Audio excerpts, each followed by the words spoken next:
never been an international traveler or anything, but that's okay.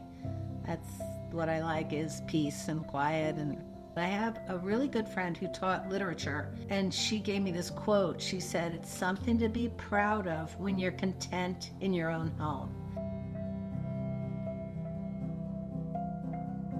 I wore glasses since sixth grade, and until 2022, I just needed new glasses every year.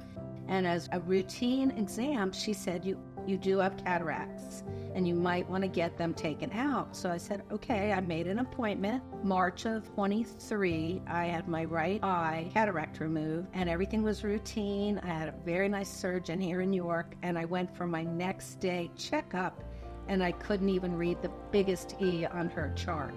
Her face was very astounded, mystified. She had no idea what could have caused that. So she said, we'll need to find a retina specialist, and called Baltimore Johns Hopkins. And that was the saving of my life. I think vision is very central to the human experience. While certainly people are able to adapt to vision loss, vision is clearly very important to the day-to-day activities of most individuals. So Pat's case required additional evaluations beyond what can be done in an eye clinic. We had to go on and order additional imaging, in her case an MRI scan, to get a better look at that. So as soon as I received it, we took a look at it and saw that she in fact did have a tumor pressing on the optic nerve.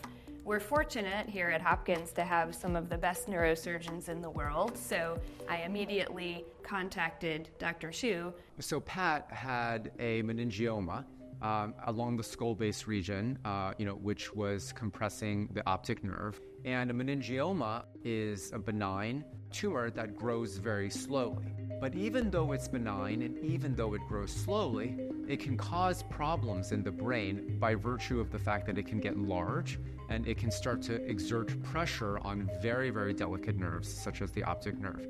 Surgery was challenging to be able to dissect the tumor away from the nerve to sort of decrease the pressure on the nerve, but also to dissect the tumor free from the blood vessels. When we treat a complex problem, it's important to not treat a picture, but really to treat the patient. So we think a lot about, what is Pat's recovery going to be? What is her quality of life going to be after surgery? I think it was about 12-hour surgery, an intense procedure. I really could cry thinking of what he had to do. My favorite joke for the people I know, I say, don't tell Dr. Xu's wife, but I wrote him a love letter. Even though it's a very scary process, Pat was extremely brave. She's very happy with her vision now. I just turned 75 in March, and I tell my friends this is life part 2. Enjoy every opportunity. Every day is a gift.